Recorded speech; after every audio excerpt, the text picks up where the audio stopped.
ಶುಭಾಶಯಗಳು. ಇವತ್ತಿನ ದಿವಸ ನಾವು ನಮಗೆ ಸ್ವಾತಂತ್ರ್ಯ ಸಿಕ್ಕು 80 ವರ್ಷ ಆಯ್ತು. 80 ವರ್ಷ ಇದ್ರೆ ಹೆಂಗದಾಯ್ತು ಏನು ಗೊತ್ತಾಗಲಿಲ್ಲ. ನಮ್ಮ ಒಂದು ಈ ಭಾರತದ ಕೀರ್ತಿ ಗರಿಮೆ ಹಿರಿಮೆಯಲ್ಲಿ ನಾವು ನೀವೆಲ್ಲರೂ ನಿರತರಾಗಿದ್ದೇವೆ. ಈ ಸ್ವಾತಂತ್ರ್ಯವನ್ನು ಪಡೆಯೋಗೋಸ್ಕರ ಗಾಂಧೀಜಿ ಮಹಾತ್ಮ ಗಾಂಧೀಜಿಯವರ ನೇತೃತ್ವದಲ್ಲಿ ಸ್ವಾತಂತ್ರ್ಯ ಹೋರಾಟಗಾರರು ಪಂಡಿತ್ ಜವಾಹರ್ಲಾಲ್ ನೆಹರು ಎಲ್ಲರೂ ಶ್ರಮದಿಂದ ನಮ್ಮ ದೇಶಕ್ಕೆ ಸ್ವಾತಂತ್ರ್ಯ ಸಿಕ್ತು. 300 ವರ್ಷ ಆಳಿದ ಬ್ರಿಟಿಷರು ನಮ್ಮನ್ನಾಳಿದ ಬ್ರಿಟಿಷರು ಈ ದೇಶ ಬಿಟ್ಟು ಹೋಗಾಕ ಹಿಂದಿರುಗುತ್ತಿದ್ದರು. ಯಾಕಂದ್ರೆ ಇಲ್ಲಿ ಸಂಪತ್ತು, ಇಲ್ಲಿ ಜನರ ಉಪಯೋಗವನ್ನು ತಗೊಂಡು ತಮ್ಮ ಸಾಮ್ರಾಜ್ಯವನ್ನು ಬೆಳೆಸಬೇಕಂತ ಅವರ ಕನಸಾಗಿತ್ತು.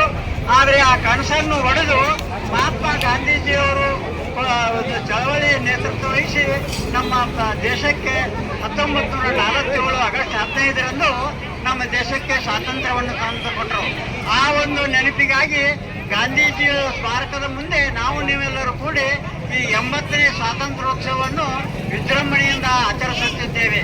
ಈ ಎಲ್ಲಪ್ಪ ಏನಪ್ಪ ಅಂತಂದ್ರೆ ನಮ್ಮ ದೇಶ ಎಲ್ಲ ಜನಜಾತಿಗಳು ಒಂದಾಗಿ ಕೂಡಿತ್ತು.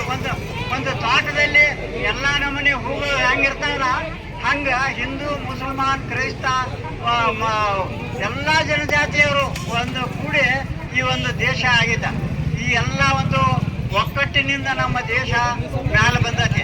ಇದನ್ನ ನಾವು ನೀವೆಲ್ಲರೂ ಈ ಒಕ್ಕಟ್ಟಿನಿಂದ ದೇಶದ ಈ ಏನು ಸ್ವಾತಂತ್ರ್ಯ ತಂದು ಕೊಟ್ಟಿದ್ದಾರೆ ನಮ್ಮ ಹಿರಿಯರು, ಅವರಿಗೆ ನಾವು ಕೃತಜ್ಞತೆಗಳನ್ನು ಸಲ್ಲಿಸಬೇಕಾಗಿದೆ. ನಾವು ನೀವೆಲ್ಲರೂ ಕೂಡಿ ಅವ್ರನ್ನ ಸ್ಮರಿಸಬೇಕಾಗಿದೆ. ಈ ಸ್ವಾತಂತ್ರ್ಯೋತ್ಸವವನ್ನು